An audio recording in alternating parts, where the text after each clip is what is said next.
again, viewers. This is Jim. I'm here in the Philippines.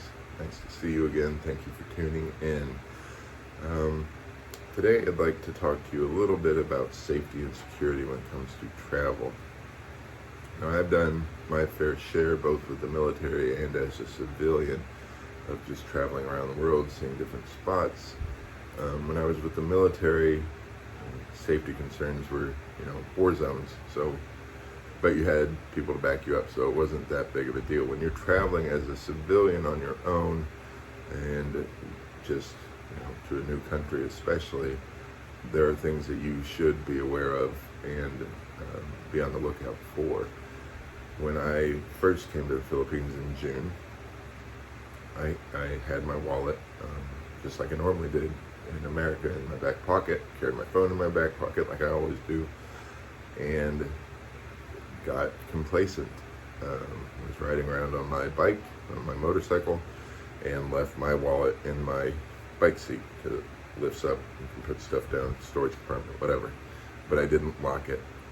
Well, I came back. Thankfully, whoever broke into it only took the cash out of my wallet and left everything else. Left my passport, left my IDs, left my cards.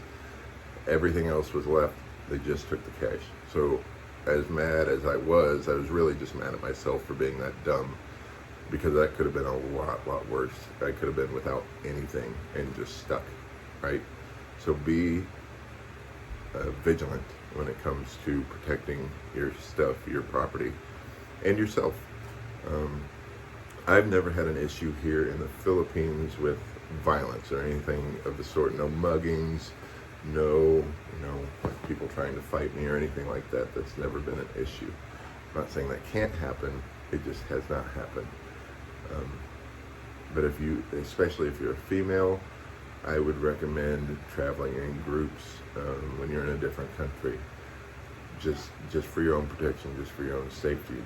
If you're traveling anywhere that's outside of the norm, let your friends know where you're going, check in with them, keep in constant contact with them.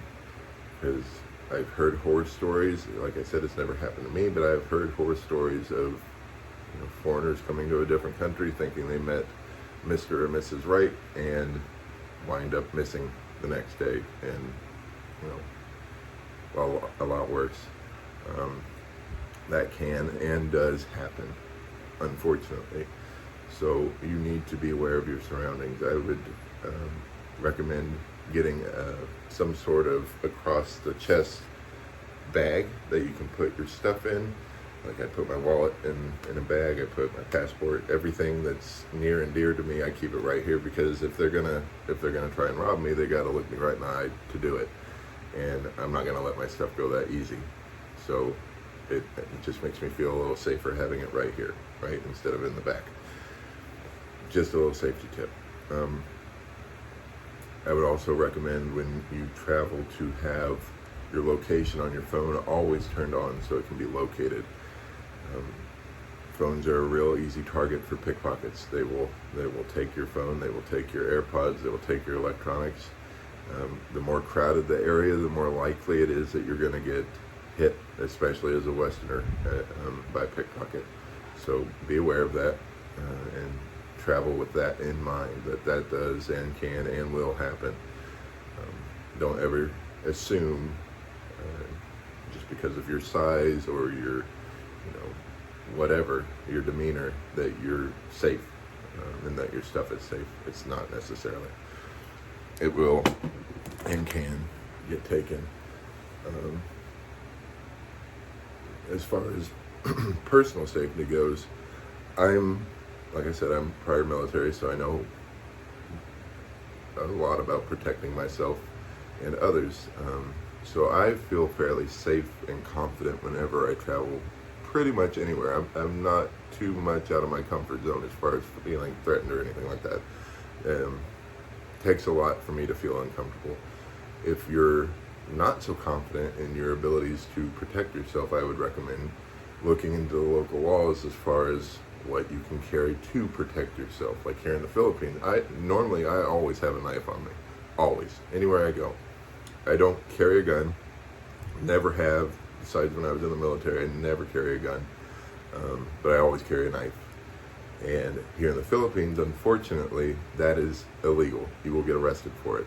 So I don't have that protection here. But there are things that you can carry. There's things like mace, there's tasers, stun guns. Certain areas in the world, it's still legal to have brass knuckles.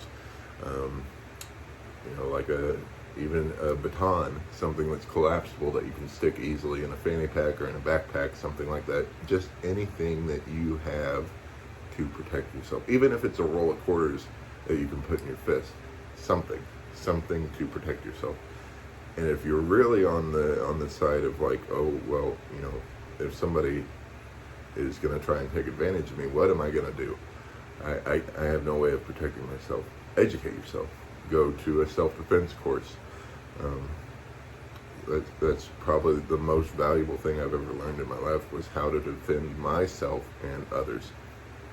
Because I don't feel threatened anywhere I go. And if I do, I know how, for the most part. I mean, if there's, up to 5, 10, 20 people surrounding me that look to do me harm, there's not much I can do, even if I had a gun, right?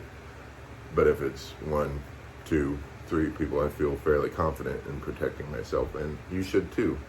Look into it.